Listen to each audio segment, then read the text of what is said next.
বর্তমান মুসলমান নামক কিছু কাফের এরকম দল বের হয়েছে, যারা মুসলমান দাবি করে কিন্তু তারা মুসলমান নয়, তারা কাফের, বেঈমান, নাস্তিক, মুরতাদ।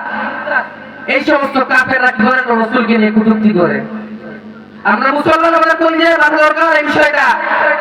বিশ্ব নবীকে উপেক্ষা করে যারা কটূক্তি করে, যারা তাদের বিরুদ্ধে আমরা আমাদের শরীরের মধ্যে রক্ত থাকা পর্যন্ত তাদের বিরুদ্ধে জিহাদ করে যাবো ইনশাআল্লাহ।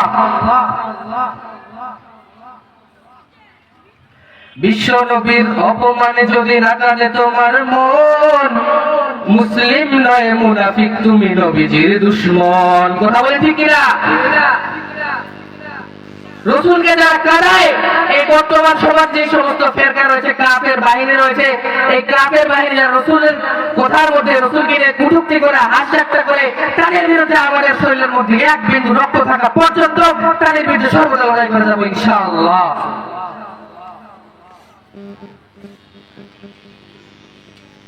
এখন বলবেন যে হুজুর এটা আবার কেমন কথা, বর্তমান সমাজে মুসলমান নামে এই সমস্ত কাফের বাহিনী আছে? হ্যাঁ, অবশ্যই আছে। তারা কে? আপনারা কাদিয়ানী সমাজ ছিলেন? কাদিয়ানী ছিলেন? কথা বলেন, কথা বলেন। কাদিয়ানী ছিলেন। এই কাদিয়ানীকে আমরা মুসলমানরা সুস্পষ্ট ভাষায় কাফের কাফের কাফের বলে দেব ইনশাআল্লাহ। কারণ কাদিয়ানীরা কখনো মুসলমান হতে পারে না। যে জায়গায় আমার আল্লাহ রাব্বুল আলামিন বলেছেন যে আমার বিশ্বনবী হযরত মুহাম্মদ মুস্তাফা সাল্লাল্লাহু আলাইহি ওয়াসাল্লাম এর পর আর কোন নবী আসবে না, তারা নবী দাবি করে, আল্লাহর বিরুদ্ধে যায়। রাসূল নিজেও বলেন আনা খাতামান নাবিয়্যিন লা নাবিয়্যা বা'দ, আমার পরে কোন নবী আসবে না, কিন্তু তারা নবী দাবি করে। রাসূলকে মানলো, আল্লাহকে মানলো, মুসলমান কেমনে ওরা? তারা মুসলমান হতে পারে না। আল্লাহ সুবহানাহু ওয়া তাআলা আমাদের সকলকে বুঝার তৌফিক দান করুন। এই সমস্ত কাফের বাহিনীরা এরকম আরো আছে, শুধু কাদিয়ানী না। কাদিয়ানীরা আমরা জানি তারা মুসলমান, এই সমস্ত আরো অনেক বাহিনী আছে।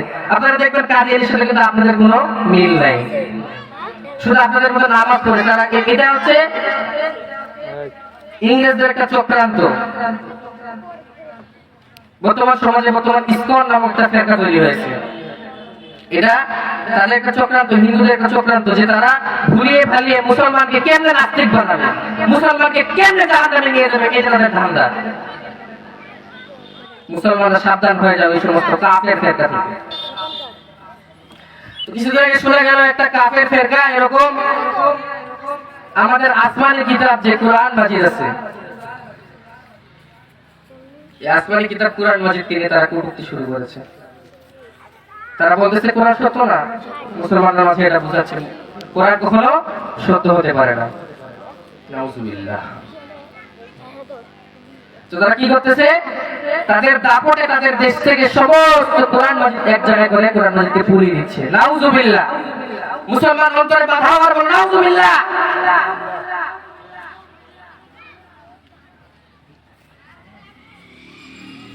কোরআন শরীফ পুরার ফিকির করতেছে যে কোরআন শরীফ, যে সমস্ত কোরআন শরীফ দুনিয়াতে আছে সব আস্তে আস্তে রহিত করে দিবে। নাউজুবিল্লাহ।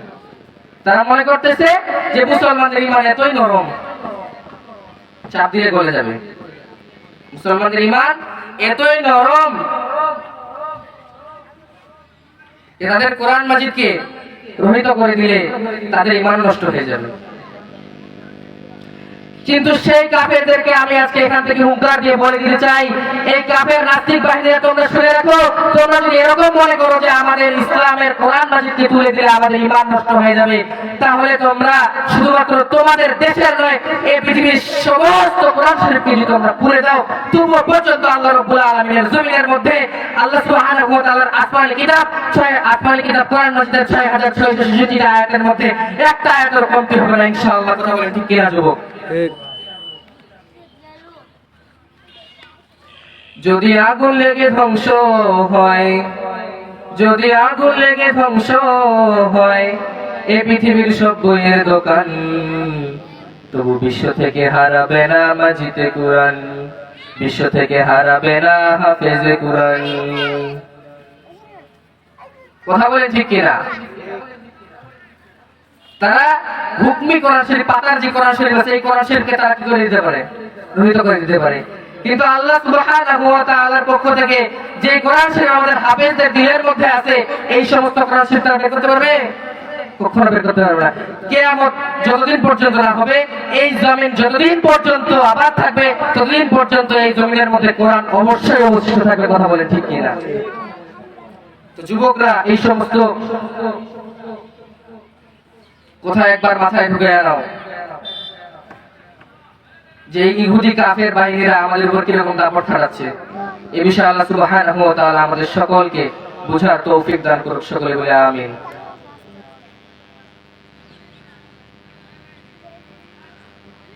ওয়া আখিরু দাওয়ানা আলহামদুলিল্লাহি রাব্বিল আলামিন।